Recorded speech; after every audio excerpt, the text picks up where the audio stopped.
बेटी दूध में पानी मिला दो ताकि सुबह जब कस्टमर दूध खरीदने के लिए आए तो दूध थोड़ा बढ़ जाए और हमें ज्यादा इनकम हो जाए। उधर बेटी ने गरजदार आवाज में कहा, मां, अमीरुल मोमिनीन उमर फारूक की मुनादी हो चुकी है। उनके कासिद ने ऐलान कर दिया है कि अमीरुल मोमिनीन का हुक्म है कि जिसने भी दूध में पानी मिलाया और पकड़ा गया उसको सख्त से सख्त सजा दी जाएगी। मां ने फिर कहा, बेटी दूध में पानी मिला दो, अगर ये सब सोचोगी तो तू बैठी रह जाएगी, तेरी शादी भी नहीं होगी। बेटी ने कहा, नहीं, उमर फारूक की मुनादी हो गई और हम पकड़े गए तो सख्त सजा मिलेगी मां। उस औरत ने, मां ने फिर जवाब दिया, बेटी इस वक्त ना उमर देख रहा है ना उमर का लश्कर, कोई नहीं देख रहा है, अच्छा मौका है, तुम दूध में पानी मिला दो। हजरत उमर झोंपड़ी से कान लगाकर दोनों की गुफ्तगू सुन रहे हैं।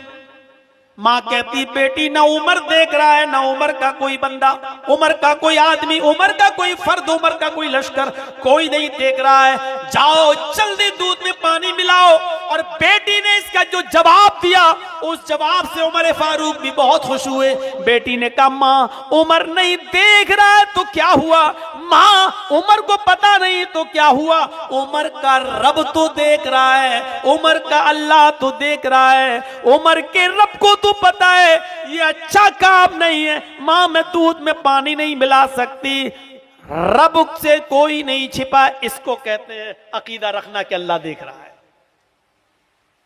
एक हमारा अकीदा है, शराब भी पिए अल्लाह देख रहा है, जुआ भी खेले अल्लाह देख रहा है, लॉटरी के टिकट भी खरीदे अल्लाह देख रहा है, एक दूसरे के हक भी मार अल्लाह देख रहा है। ये औरत की लड़की क्या कहती है, मां अरे उमर नहीं देख रहा तो क्या हुआ, उमर का रब तो देख रहा है। हजरत उमर ने अपने साथी से कहा, इस मकान नंबर को नोट कर लो। उसने मकान नंबर नोट किया और आगे बढ़ गए हजरत उमर। सुबह हुई तो अपने दरबार खिलाफत में मां और बेटी दोनों को बुलाया। मां बेटी दोनों आई। हजरत उमर फारूक ने कहा, ए बुढ़िया, कितना पानी मिलाया था दूध में रात में? सटपटा गई। कहा, अमीरुल मोमिनीन एक बूंद भी नहीं। कहा, नहीं, कल तुम कह रही थी। कहा, अमीरुल मोमिनीन ये सच है कि मैं कह रही थी, लेकिन मेरी बेटी ने एक बूंद भी पानी नहीं मिलाया। कहा, मुझे मालूम है,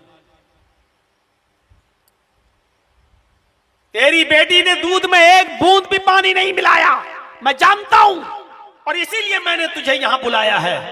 तेरी बेटी का रिश्ता कहीं पक्का हुआ? कहा, नहीं अमीरुल मोमिनीन, गरीब घराना है, कहां रिश्ता आता है। हजरत उमर फारूक ने कहा, तेरी बेटी के लिए एक बहुत अच्छा रिश्ता है। कहा, आप मजाक कर रहे हैं अमीरुल मोमिनीन, मेरी बेटी के लिए कोई रिश्ता नहीं है। कहा कि उमर अपने बेटे का पैगाम देता है तुझे तेरी बेटी के रिश्ते के लिए। क्या तुझे अपनी बेटी का रिश्ता मेरे बेटे को मंजूर है? कहा, अमीरुल मोमिनीन ये मजाक मत कीजिए। फरमाया, आए इस बच्ची की मां, मुझे तेरी बेटी में एक ही खूबी नजर आई, न मैंने उसका माल देखा है, न मैंने हस्बो नसब देखा है, न मैंने खूबसूरती की तरफ नजर डाली है। हमने सिर्फ तेरी लड़की की दीनदारी देखी है, तेरी लड़की का यह हौसला देखा है जो उमर से नहीं उमर के रब से डरती है। और कल तेरी बेटी के ये जुमले मुझे बहुत भा गए, मां उमर नहीं देख रहा तो क्या हुआ, उमर का रब तो देख रहा है। तेरी बेटी के जुमलों ने मुझे मजबूर कर दिया कि मैं अपने बेटे का रिश्ता तेरी बेटी के साथ करूं। ऐसी दीनदार बहू की जरूरत है मुझे, ऐसी दीनदार लड़की की जरूरत है मुझे अपने बेटे के लिए। मुझे नहीं मतलब कि तू गरीब है, तेरा हस्ब नसब क्या है, तेरी बेटी खूबसूरत है या नहीं, तू कितनी अमीर है, मुझे इससे कोई मतलब नहीं। तेरी बेटी की दीनदारी ने मुझे इस बात की तरफ मजबूर किया है कि अल्लाह के रसूल की हदीस पर अमल करते हुए मैं अपने बेटे के लिए ऐसी बेटी देखूं, ऐसी लड़की देखूं जो दीनदार हो। और ये दीनदारी की खूबी तेरी बेटी के अंदर मौजूद है। नौजवानों तुम क्या देख रहे हो, और मेरे साथियों तुम क्या देख रहे हो, और ये हाजी नमाजियों तुम अपनी औलाद के लिए कौन सी बेटियों और कौन सी बहुओं को लाना चाह रहे हो। जरा अपने समाज और मुआशरे पर भी तो गौर करो। तकवे का ताल्लुक इस चीज से भी है कि हम अपने बेटे के लिए क्या चीज देखें और कौन सी लड़की देखें। एक शख्स आता है और कहता है, अमीरुल मोमिनीन, मेरा बेटा मेरा कहना नहीं मानता है और बड़ी मेरी नाफरमानी करता है। हजरत उमर ने उसके बेटे को बुलाया, अब कोड़ा निकाला और कहा कि मैंने सुना है कि तू अपने बाप की बड़ी नाफरमानी करता है। उसको खूब डांटा, फटकारा। जब बेटे को डांट चुके तो वो लड़का बोला, अमीरुल मोमिनीन बस हो गया, जितना समझाना था आपने समझा लिया, अब मैं भी कुछ बोलूं। कहा क्या बोलना चाहते हो?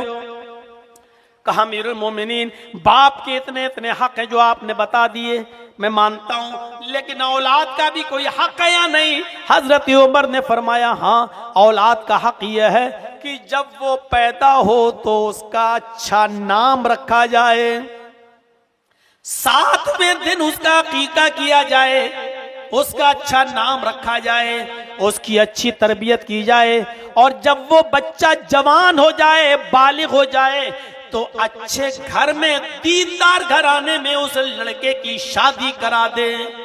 फरमाया अमीरुल मोमिनीन, इन कामों में से मेरे बाप ने मेरे साथ कोई काम नहीं किया, कोई काम नहीं किया। कहा क्यों, क्या बात है?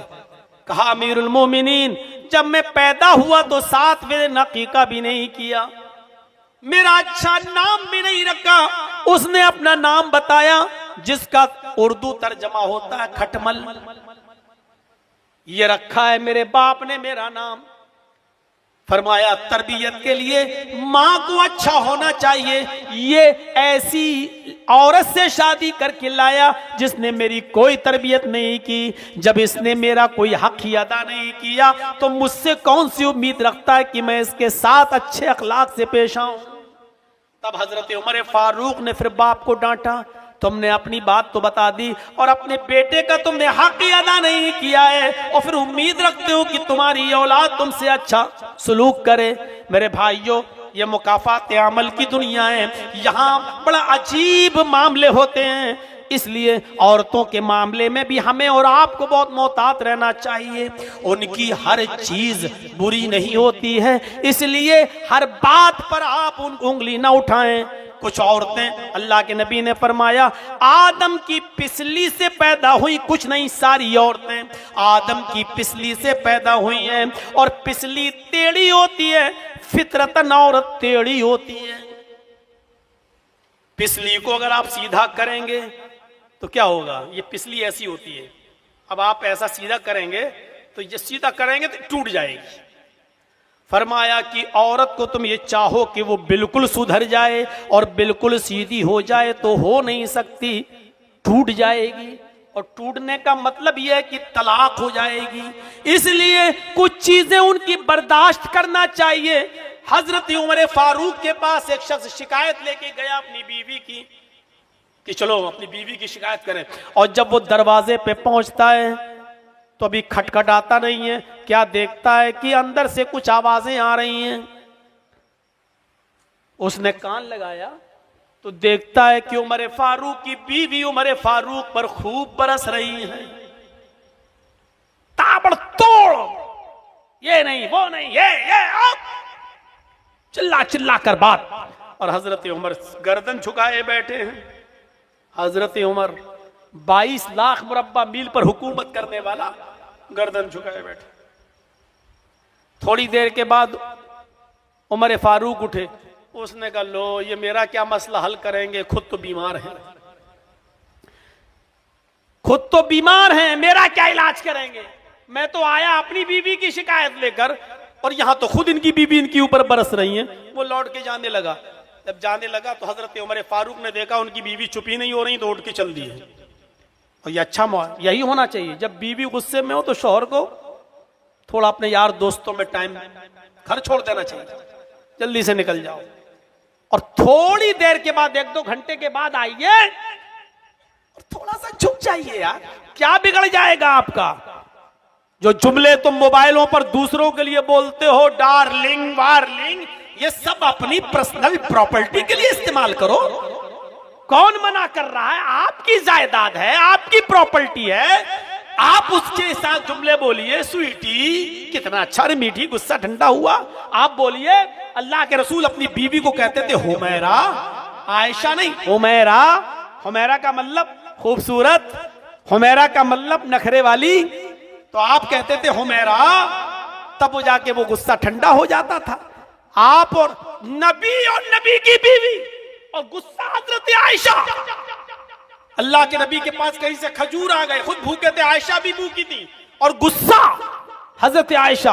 अल्लाह के नबी ने ऐसे कहा, आयशा लो खजूर खाओ, हटाओ यहां से, नहीं खाना है मुझे। ये नबी की बीवी कह रही हैं। और ये मामलात हुए नहीं बल्कि कराए गए, ताकि ये सारी चीजें उम्मत के लिए भी दलील बन जाएं कि देखो मोहम्मद रसूलुल्लाह अपनी बीवी को कैसे बना रहे। लो आयशा खजूर खाओ, चेहरा घुमा लिया। अल्लाह के रसूल की शक्ल क्या ऐसी थी कि ना देखी जाए, लेकिन चेहरा घुमा लिया। आज का नौजवान होता और अपनी बीवी जब चेहरा घुमा ले तो ऐसे कहता, ए खा ले, प्यार से खिला रहा हूं, थप्पड़ मारूंगा अभी। आज का अगर आदमी होता तो यही करता, ए खा ले, चल मैं ही झुक गया हूं, ले ले खा, चल ज्यादा नखरे मत दिखा। ये कोई अंदाज होता मनाने का? सीखो। अल्लाह के रसूल सल्लल्लाहु अलैहि वसल्लम ने ऐसे पकड़ के नहीं कहा, नहीं आयशा खाओ, नहीं। आपने प्याला लिया जिसमें खजूर थे, उड़ के वहीं गए जहां चेहरा था, जैसे तवाफ कर रहे हो, उठे, लो ना आयशा खाओ, मुझे नहीं खाना, अब इधर मुंह कर लिया। फितरत है औरत की, इस फितरत को नहीं बदल सकते हो तुम। अब अल्लाह के नबी उस तरफ से आए, तीसरी तरफ, आयशा ज्यादा नहीं कहलवाते, अल्लाह को भी पसंद नहीं है, शैतान खुश होता है मियां और बीवी की लड़ाई देखकर, चलो गुस्सा थूको। और आपने फिर कहा, चलो कुली बिस्मिल्लाह, अल्लाह का नाम लेकर खाओ। पढ़िए बुखारी, कुली बिस्मिल्लाह, आयशा चलो लो अल्लाह का नाम लेकर शुरू करो। तब हजरत आयशा ने भी ज्यादा नहीं कहलवाया, बस फौरन एक खजूर उठाई, फिर भी ताना मारा। देखिए फितरत होती है औरत की। क्या कह रहे हैं? अल्लाह का नाम लेकर खाओ। ऐसा लगता है जैसे इससे पहले मैं अपने बाप का नाम लेकर खाती थी, बिस्मिल्लाह कहा और खाना शुरू कर दिया। ये थी मियां और बीवी की मोहब्बत, और ये था मनाने का अंदाज। आज तलाकों की नौबतें इसलिए आ रही है कि तू मुंह चलाएगी, मैं तो उससे छोटा नहीं, मैं तुझसे छोटी नहीं। यहां पर मामले बिगड़ते हैं, सीरियल देख देख कर और ड्रामे देख देख कर। सास भी कभी बहू थी, कितना चला ड्रामा, कितनी नौटंकियां चली, अलिफ बाबा अलिफ लैला, क्या क्या चले। आज भी ड्रामे देख देख कर औरतें उसी अंदाज पर हो गई हैं। मेरी माँ बहनों, सीरत फातिमा पढ़ो, सीरत आयशा पढ़ो, सीरत खदीजा पढ़ो, ये तमाम चीजें पढ़ा करो। जब मोहम्मद रसूलुल्लाह को पत्थर मारे जा रहे हैं, सर से खून गिर रहा है, सर से खून टपक रहा है, और हजरत खदीजा रज़ी अल्लाह ताला अन्हा जो ओढ़नी ओढ़े हुए उसी ओढ़नी को फाड़ रही है और उसी से मोहम्मद रसूलुल्लाह का सर साफ करती जा रही है। और अल्लाह के नबी कह रहे हैं, खदीजा लक़द खशीतु अला नफ्सी, मुझे अपनी जान का डर लगता है, कहीं मेरी जान न चली जाए। तो हजरत खदीजा ढारस बनाते हुए कहती है, नहीं नहीं, आपके ऊपर कैसे जान का खतरा हो सकता है। इन्नका लतसिलुर रहीम व तहमिलुल कल्ला व तक्सिबुल मादूम व तक़रिज़ ज़ैफ़ व तुईनु अला नवाइबिल हक़। आप तो रिश्तेदारियों को जोड़ते हैं, आप तो मजबूरों का और मोहताजों का और बेकसों का काम करने वालों का बोझ अपने सर पर लाते हैं। वह तकसीबुल मादूम, आप तो जिनके पास कुछ नहीं होता मेहनत कर करके कमा कर ला कर उनको खिला देते हैं। वह तकरीज ज़ैफ, आपके घर से कोई मेहमान खाली पेट नहीं जाता है। वह तुईनु अला नवाए बिलहक, आप तो रास्ता भटके हुओं को रास्ता दिखा देते हैं। जिसके अंदर इतनी अच्छी खूबियां हो उसको मौत कैसे आ सकती है? वो अपनी जान को कैसे डर रहा, उसके ऊपर शैतान और जिन्नात का असर कैसे हो सकता है? अंदाजा लगाइए आप मेरे भाइयों, गौर करो। हजरत खदीजा जो नबी अकरम से उम्र में 15 साल से ज्यादा बड़ी हैं, जब 25 साल की उम्र में शादी की अल्लाह के नबी ने, तब खदीजा थी 40 साल की। और जब खदीजा का इंतकाल हुआ अल्लाह के नबी सल्लल्लाहु अलैहि वसल्लम की जिंदगी में, तो खदीजा की उम्र थी 66 साल की, 66 ईयर, 66 साल। और नबी की उम्र थी मेरे भाइयों, गौर करो, 40 साल के बाद तो आपने निकाह किया, 40 साल के बाद। और जब खदीजा 66 साल की हुई, यानी 26 साल नबी के साथ रही शादी के बाद, 25 साल से लेकर 25 साल की उम्र से लेकर 26 साल, यानी जोड़ लिए 25 और 25, 50, 51। जब अल्लाह के नबी 51, 51 साल के हुए, तब हजरत खदीजा इस दुनिया से इंतकाल कर गई 66 साल की उम्र में, 66 ईयर। 66 साल की थी खदीजा और 51, 51 साल के थे मुहम्मदुर रसूलुल्लाह। जब तक खदीजा जिंदा रही, मुहम्मदुर रसूलुल्लाह ने दूसरा निकाह नहीं किया, दूसरी शादी नहीं की। खदीजा ने इतना प्यार दिया, इतनी मोहब्बत दी अपनी शौहर को, मुहम्मदुर रसूलुल्लाह को, कि अल्लाह के नबी ने दूसरे निकाह के बारे में सोचा भी नहीं, दूसरी शादी के बारे में सोचा भी नहीं। जब खदीजा इस दुनिया से चली गई 66 साल की उम्र में, और कई साल हो गए उनको इस दुनिया से गए हुए, एक दिन कुर्बानी का मौका आया, आपने ऊंट नहर किया, और जब ऊंट का गोश्त पक कर आया, प्याले में एक हड्डीदार गोश्त, एक हड्डी जिसमें गोश्त लगा हुआ था, हजरत आयशा जब लेकर आई और अल्लाह के नबी को दे दिया कि लीजिए खाइए। अल्लाह के नबी जनाब मुहम्मदुर रसूलुल्लाह उस प्याले को उठाते हैं और हड्डीदार गोश्त को उठाकर अपने मुंह तक ले जाते हैं, लेकिन प्याले में रख देते हैं, फिर उठाते हैं और मुंह तक ले जाते हैं, फिर प्याले में रख देते हैं, उठाते हैं और फिर मुंह तक ले जाते हैं, और तीसरी बार भी प्याले में रख देते हैं, नहीं खाते। आंखों में आंसू हैं। हजरत आयशा ने कहा आज तो कुर्बानी का दिन है और आपकी आंखों में आंसू, आज तो खुशी का दिन है और आप रो रहे हैं। तो अल्लाह के नबी की जबान से जो जुमला निकला वो झिझोड़ देगा और हिला कर रख देगा। अल्लाह के नबी ने फरमाया आयशा आज मुझे अपनी पहली बीवी खदीजा की याद आ रही है, काश आज वो जिंदा होती और मेरे साथ बैठकर खाना खाती। उस 66 साल की बूढ़ी औरत को भी मुहम्मदुर रसूलुल्लाह 51 साल की उम्र में भी भुला नहीं पा रहे हैं और रोते हुए कह रहे हैं कि आयशा आज मुझे खदीजा की याद आ रही है।